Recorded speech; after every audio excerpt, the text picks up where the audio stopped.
নামাজ পড়ে না, বা অনেকে বলে যে আমাদের নামাজ হয় না। আমার কথা হচ্ছে যে ভাই, পড়তেছি তো, আল্লাহকে ভয় পাচ্ছি তো, ডাকতেছি তো মন থেকে, আপনারা সেটা কইরা দেখান। এখন আল্লাহ তাআলা রহমত করছে, আমি করতেছি, ভবিষ্যতে এর থেকেও বেশি হইতে পারে, আমি জানি না, ইনশাল্লাহ হবে। শুনেন, আমি 5 ওয়াক্ত পড়ি কি পড়ি না, 2 ওয়াক্ত পড়ি কি পড়ি না, আমি তাহাজ্জুদ পড়ি কি পড়ি না, সেটা আমি জানি। হ্যাঁ, আমার ইমান আমার, আপনার ইমান আপনার।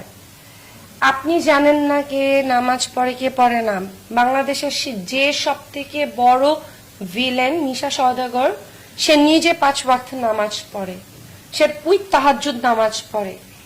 বাংলাদেশের সব থেকে পুরাতন মাঠ ধরে নিয়ে আসেন ডলি জহুর, সে 5 ওয়াক্ত নামাজ পড়ে, তাহাজ্জুদ পড়ে। আপনাদেরকে কে বলছে নামাজ পড়ে না?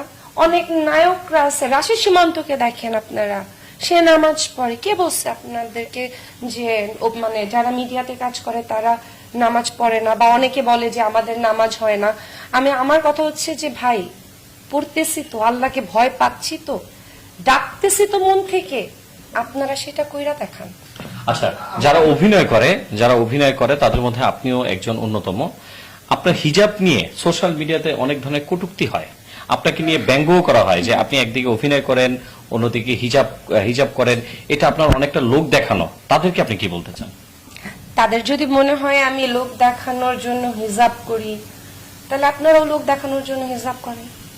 আপনার বাসায় যারা আছে, যদি কোনো পুরুষ মানুষের মানে কটূক্তি করে থাকে, তাদের উদ্দেশ্যে বলবো, বাসায় আপনারা গিয়ে আপনার পরিবারকে হিজাব করেন। যদি কোনো মেয়েরা বলে থাকেন, আমার প্রোফাইল আইসেন না, আমাকে দেখেন, আমাকে দেখলে এভাবেই দেখতে হবে। কটূক্তি করতেছেন, করতে থাকেন। আপনাদের কটূক্তি ভাই আপনাদের কাছে, আপনাদের কাছে। আমি আমার লাইফে উইথ হিজাব মাশাআল্লাহ বেশ ভালো আছি। আমার কাপড় নিয়ে কে কি বললো না বললো আমার কিচ্ছু যায় আসে না। আপনাদের যদি একটু আবেগী কিছু দেখতে হয়, তাহলে অনেকে প্রোফাইল আছে, আপনারা প্লিজ ওইখানে যান, ওইখানে গিয়ে আপনাদের সুন্দর সুন্দর মন্তব্য করুন। শুধু শুধু আমার হিজাব নিয়ে আপনাদের এত কটূক্তি না করলেও চলবে। অনেকে বলেন হিজাব করছে স্যার, সাথে মেকআপ করছে। আরে ভাই, হিজাবের সাথে মেকআপ করবো না? আমি একটা বাইরে যেতেছি, কাজে যাচ্ছি। আপনারা, আমি তো বলছি হিজাব করি, আমি কখনোই বলতেছি না আমি পর্দা করি। আমি তো পর্দা আলাদা জিনিস, হিজাব আলাদা জিনিস। আমার এতটুকু এখন আল্লাহ তাআলা রহমত করছে, আমি করতেছি, ভবিষ্যতে এর থেকেও বেশি হইতে পারে, আমি জানি না, ইনশাল্লাহ হবে। হয়তোবা আল্লাহ মাফ করুক, যদি না হয় সেক্ষেত্রে আমি আসলে জানি না, কিন্তু না হওয়ার সম্ভাবনা কম।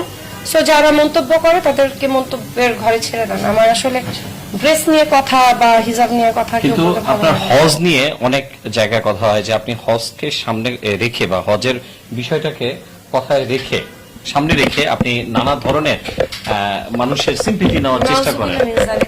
কার সিম্পথি নিছে? দর্শকদের। কার? মানে আপনি পাবলিক ইন্টারভিউতে, এটা আমার কোশ্চেন না আপু, মানে এটা অনেকেই বলে। আচ্ছা, সিম্পথি নিয়ে মানুষ কি করে? টাকা নেয়, ক্যারিয়ার হয়। আমার ক্যারিয়ার তো মাশাআল্লাহ আছে, ভালোই আছে, এখনো তো পড়ে যায়নি। করছেন কিনা বা কাজ করছেন কিনা? আমার আসলে এখন কাজই করতে ইচ্ছা করে কম, সো সিনেমা